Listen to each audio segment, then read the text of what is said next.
Το ταξίδι για μένα είναι τρόπος ζωής. Δεν είναι ένα μέσο το οποίο χρησιμοποιώ για να ξεφύγω από την καθημερινότητά μου. Είναι η καθημερινότητά μου. Δεν θα μπορούσα να φανταστώ τη ζωή μου χωρίς το ταξίδι.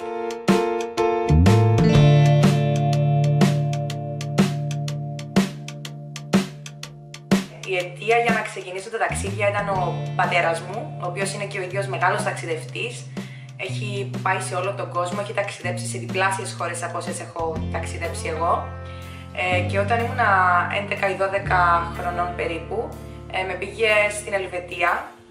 Ήταν το πρώτο μου ταξίδι στο εξωτερικό και από τότε άνοιξαν τα μάτια μου σε έναν καινούριο κόσμο. Ήθελα συνεχώς να ταξιδεύω και ευτυχώς με πήγαινε μαζί του στα ταξίδια μέχρι που έγινα 16 χρονών και μου δόθηκε ευκαιρία να ταξιδέψω μόνη μου για πρώτη φορά και την άρπαξα και από τότε ταξιδεύω συνεχώς. Λίγο πολύ νομίζω ότι όλοι ταξιδεύουμε για τους ίδιους λόγους. Δεν είναι ένας ο λόγος, είναι πολλοί. Είναι αυτή η αίσθηση της ελευθερίας που έχουμε όταν ταξιδεύουμε, περιέργεια για το άγνωστο, η θέληση μας να γνωρίσουμε καινούριους τόπους, καινούριους ανθρώπους, που για μένα είναι ένα πολύ σημαντικό κομμάτι του ταξιδιού. Πολλές φορές δεν θυμάμαι τους τόπους, δεν θυμάμαι την πόλη, δεν θυμάμαι που είδα το ένα, που είδα το άλλο, αλλά δεν ξεχνάω ποτέ τους ανθρώπους. Οι άνθρωποι είναι το πιο σημαντικό κομμάτι στα ταξίδια μου. Και όχι μόνο για μένα, πιστεύω για τους περισσότερους ταξιδευτές, οι άνθρωποι είναι που κάνουν το ταξίδι. Άλλη είναι η χάρη ενός solo ταξιδιού και άλλη είναι η χάρη ενός ταξιδιού που κάνεις με φίλους. Προσωπικά, κάθε φορά που έχω ξεκινήσει για ένα solo ταξίδι, πάλι πάντα καταλήγω με κόσμο. Γιατί όλο και κάποιον θα γνωρίσω στο ταξίδι και είτε θα τον ακολουθήσω, είτε θα με ακολουθήσει και θα ταξιδέψουμε μαζί. Είμαι πάρα πολύ κοινωνικό άτομο, έτσι δεν νιώθω μόνη. Και ξέρετε κάτι, και πολλές φορές και λάθος παρέα, δηλαδή σκεφτείτε ότι μπορεί να ταξιδέψετε με την παρέα σας, αλλά να μην ταιριάζετε στο ταξιδιωτικό τομέα και πάλι να νιώθεις ότι είσαι μόνος, έστω και που είσαι με παρέα. Αυτό που ανακάλυψα και έτσι εκτιμώ περισσότερο τον τελευταίο καιρό είναι η ουσία του sharing με άτομα τα οποία εκτιμούν στον ίδιο βαθμό το ταξίδι όπως το εκτιμάς και εσύ. Βρήκα αυτή την παρέα τέλος πάντων, με την οποία έχω κάνει ήδη ένα ταξίδι και σχεδιάζω ακόμα ένα ταξίδι τον Ιούλη. Μαζί τους η εμπειρία είναι πολύ διαφορετική από ένα solo ταξίδι ή ακόμα από το να ταξιδεύεις με φίλους που μπορεί να μην τρελαίνονται για ταξίδια όσον εσύ. Είναι φυσικά πολλά τα περιστατικά, καλά και κακά. Θα εστιάσω στα τελευταία μου ταξίδια τώρα. Θα σας πω για το ταξίδι που έκανα στην Ισλανδία μαζί με άτομα από Κύπρο και Ελλάδα, τα οποία δεν γνωρίζα, αλλά μοιραζόμαστε το ίδιο πάθος για εξερεύνηση και ταξίδι. Και βρεθήκαμε το πρώτο τελευταίο βράδυ κάτω από τον έναστρο ουρανό να θαυμάζουμε το βόρειο Σέλλας. Ήταν πολύ έντονη στιγμή, θυμάμαι αγκαλιαζόμασταν, σχεδόν κλαίγαμε. Ένα άλλο περιστατικό που θυμάμαι πολύ έντονα, γιατί έγινε τώρα τα Χριστούγεννα, τη μέρα των Χριστουγέννων ήμουνα στην Πορτογαλία και μου κλέψανε τα πάντα από το αμάξι, τα πάντα όμως, δηλαδή μου πήρανε και τη τσάντα με τα ρούχα, όλο μου τον εξοπλισμό, μου πήραν ακόμα και το παλτό. Και μέχρι να το καταλάβω, εγώ ήμουνα ήδη πολύ μακριά από την πόλη, σε ένα βουνό που δεν είχε ούτε σήμα. Εντάξει, ήταν πολύ έντονη και εκείνη η στιγμή. Και φυσικά έχω και άλλες στιγμές. Θυμάμαι όταν πήγα μέσα στη μαύρη νύχτα να δω χελώνες να γεννούν στην Κοσταρίκα, στο Τορτουγκέρο. Θυμάμαι την πτήση που είχα κάνει πάνω από τους καταρράκτες του Ιγκουασού στη Βραζιλία. Τρομερή εμπειρία. Είναι πάρα πολλά τα περιστατικά.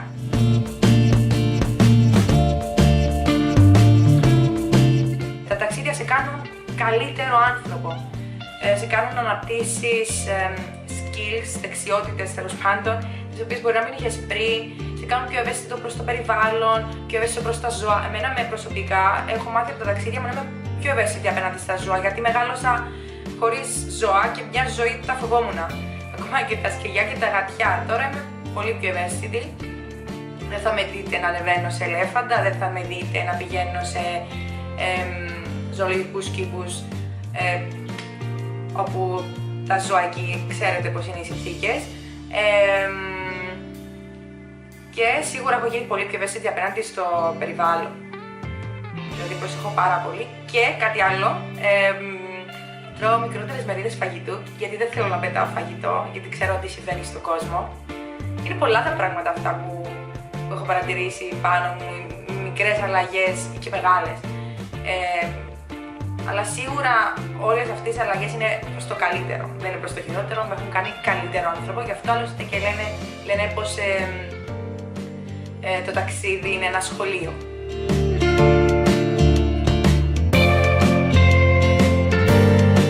Κάθε ταξίδι είναι διαφορετικό, δεν υπάρχει κάτι το οποίο να αποτελεί κορύφωση για όλα τα ταξίδια. Αυτό εξαρτάται συνήθως από τον προορισμό, από το αν ταξιδεύω μόνη μου, αν ταξιδεύω με παρέα. Επειδή έχω αδυναμία στα φυσικά τοπία, στους καταράχτες, στις θάλασσες, στα βουνά, συνήθως αυτά είναι το highlight των ταξιδιών μου και όχι τόσο μεγαλοπόλεις. Και φυσικά τα άτομα τα οποία γνωρίζω στο διάβα μου. Αλλά έχω μια τεράστια αδυναμία στα παιδιά, γι' αυτό προσπαθώ να επισκέπτομαι σχολεία κατά τη διάρκεια των ταξιδιών μου και τους παίρνω έτσι μικρά δώρα ή παίζω μαζί τους, γιατί δεν ξέρω, μου αρέσει πάρα πολύ αυτή η παιδική αθωότητα. Όπου και να βρίσκεται στον κόσμο είναι ανοιχτή μύτη.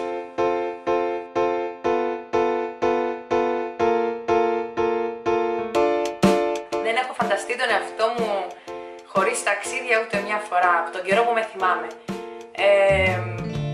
Δεν υπάρχει κανένας λόγος να σταματήσω τα ταξίδια. Το ξέρω, το πιστεύω, ότι ό,τι και να συμβεί στη ζωή μου,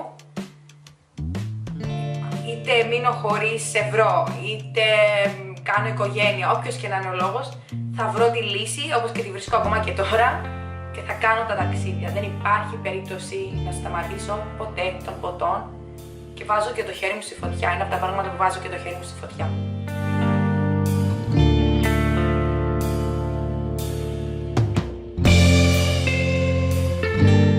Πώς φαντάζομαι τον εαυτό μου μετά από 15 χρόνια? Κάτσε να κάνω τα μαθηματικά. Θα είμαι 44. Δεν θα έχω 2-3 κουτσούβελα.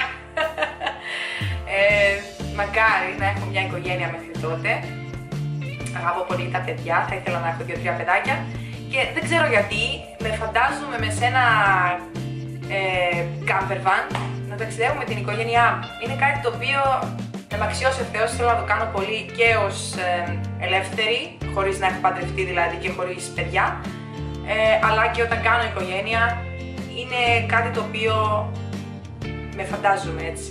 Να είμαι με 2-3 παιδάκια μέσα σε ένα camper van και να γυρίζω τον κόσμο. Μακάρι να με αξιώσει ο Θεός να είμαι έτσι, γιατί αυτό θέλω να κάνω.